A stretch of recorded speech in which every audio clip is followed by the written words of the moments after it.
Hello everyone. Right now what I've done is that I have turned on the switch of three electric appliances, and they are the electric fan, the electric laundry iron, and yes, the television.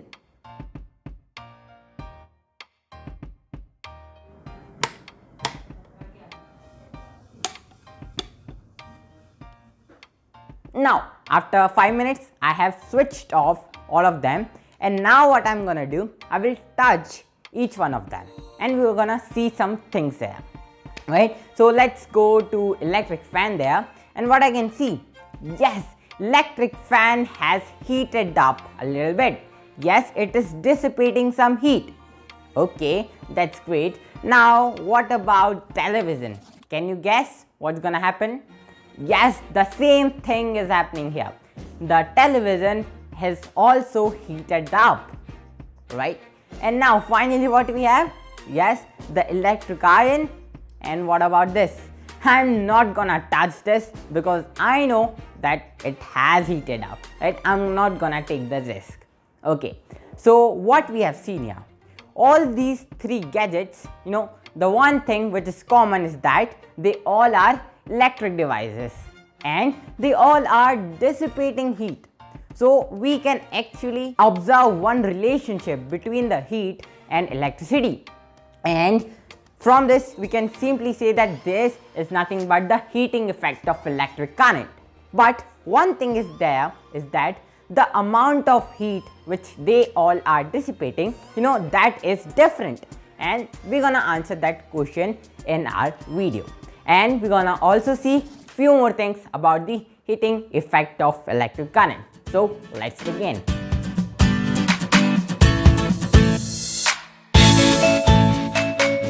Okay, so heating effect of electric current. Well, this is very simple.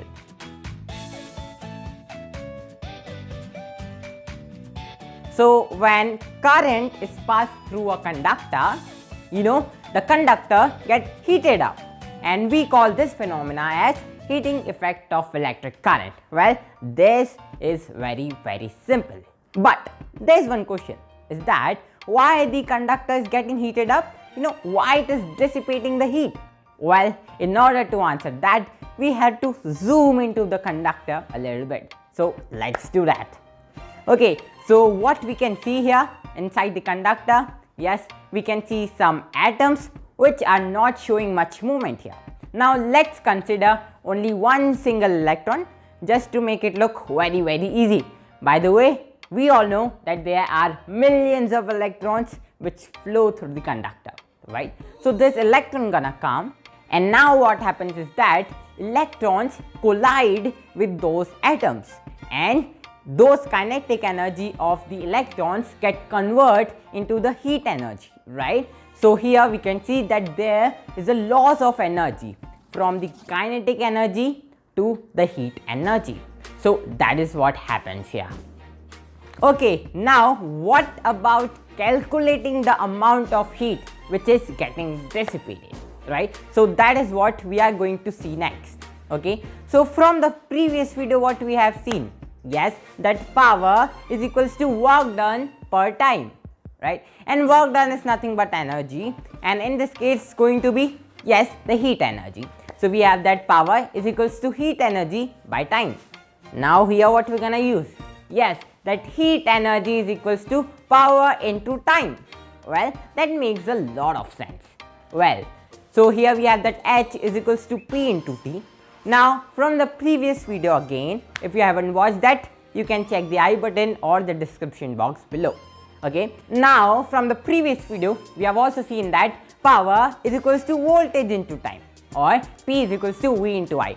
And now what we are going to do, yes, we just gonna substitute the value here. So here we have that H is equals to V into I into T, right? So that is the first way in which we can calculate the amount of heat which is getting dissipated. Well, one more thing we can do is that, so we have also seen that power is also equals to current square into resistance, or P is equals to I square R, right? So again we can substitute here. So we have that H is equals to I square into R into T. And this is the another way of calculating the amount of heat which is getting dissipated. Okay, well, this is little bit of special, and this is also called as Joules Law of heating. Well, what do you think? Why it is only called Joules Law of heating? Why not anything else? Well, you can actually guess it, because in science most of the phenomena or most of the things are named after the person who discovered it or who invented it.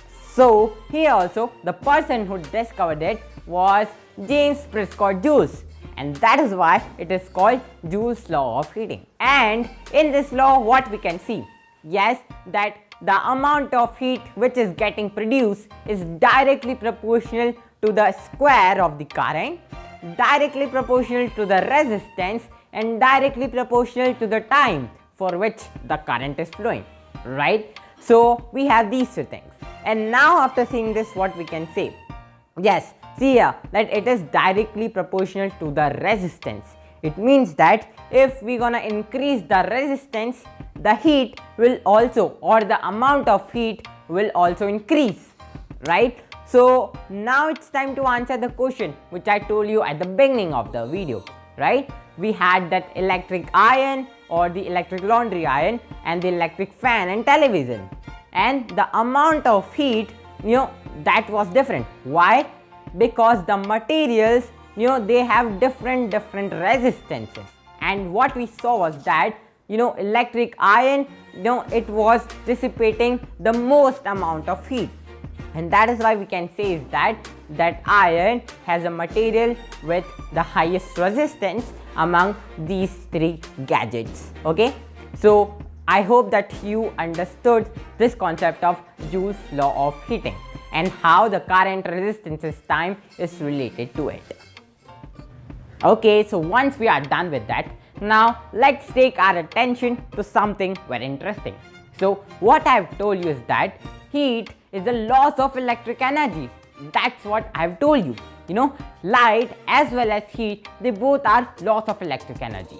Well, not always, because in so many other cases they are very useful for us. Can you give me the examples? The first example can be the electric laundry iron, which you use to iron our clothes, and we also have the electric heater, the toaster, the microwave. In all these cases, the heat is not actually the loss. It is very useful for us. And now we're gonna see few of the gadgets in which we actually use the heating effect of electric current. Okay, so here we have our first gadget, which is bulb. We all are familiar with bulb because bulb is very important because it gives us light. Okay, but before going directly into that, please answer these questions to me. Okay, so when a substance emits the light, so for that what we have to do? So take a substance or take that material and make it very hot, and when it becomes red hot, it will begin to emit the light, right?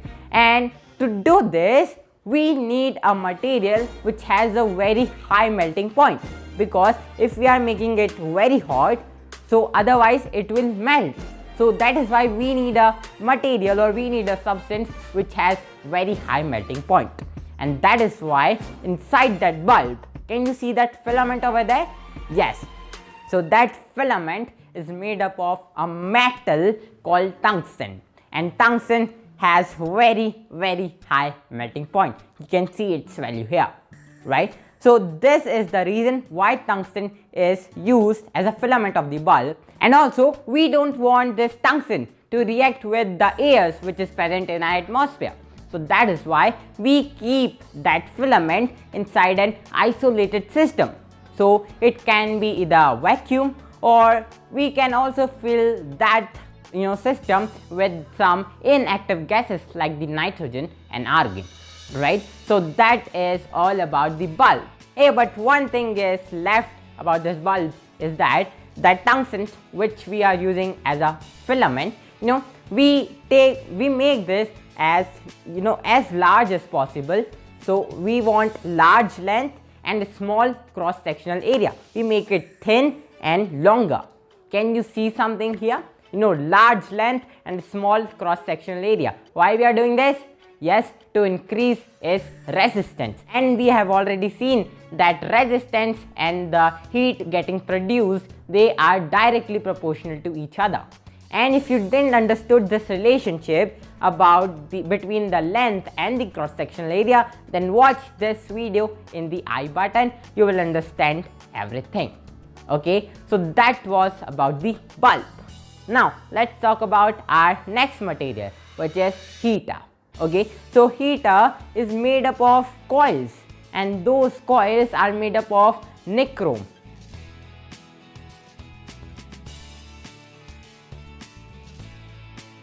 Also have high resistance, and since it have high resistance, the amount of heat which will get produced, that is also going to be high, right? So that was all about the heater.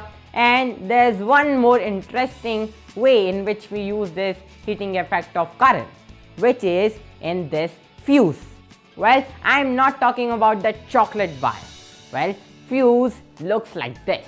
Now you may ask is that where we use this gadget, it looks little bit of different.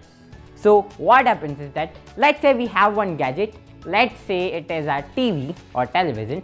Now let's say that our TV runs very well at the current of 5 ampere, right? So 5 ampere current is enough. Now what will happen if there is a surge of current? Let's say if the current has become 10 ampere suddenly, what's gonna happen? Yes, it will definitely damage our TV, right? We don't want current to go above the limit. Okay, so we only want 5 ampere of current, and suddenly there's a surge. So what we can do? Yes, so for that purpose we can put a fuse in between, right, between that wire and that TV. So what will happen is that we have different values of fuse. We have 1 ampere, 2 ampere, 3 ampere. So now what's gonna happen is that the moment the current goes above our limit, which is here is 5 ampere. So the moment current goes more than 5 ampere, that wire which you can see inside that fuse, that's gonna break, right? And that is why there is no more current flow and our TV will not get damaged, right? So that is why fuse is very important, and in all of our houses fuse is definitely used. I don't know whether you can see it or not, but it is definitely used. And that wire is made up of a metal. Well, this time that metal has a low melting point. Why? Because we want that metal to break. So what will happen if the current's gonna increase more than limit? So what will happen? That will get heat up, and we have that metal has a low melting point, so that metal will break, and that is why there is not going to be current flow anymore. And that is how we can stop our gadgets from getting damaged, right? So that was about fuse. Okay, so that's it for this video. I hope that you understood all these things. Now I'll meet you in our next video. Till then, thank you very much for watching.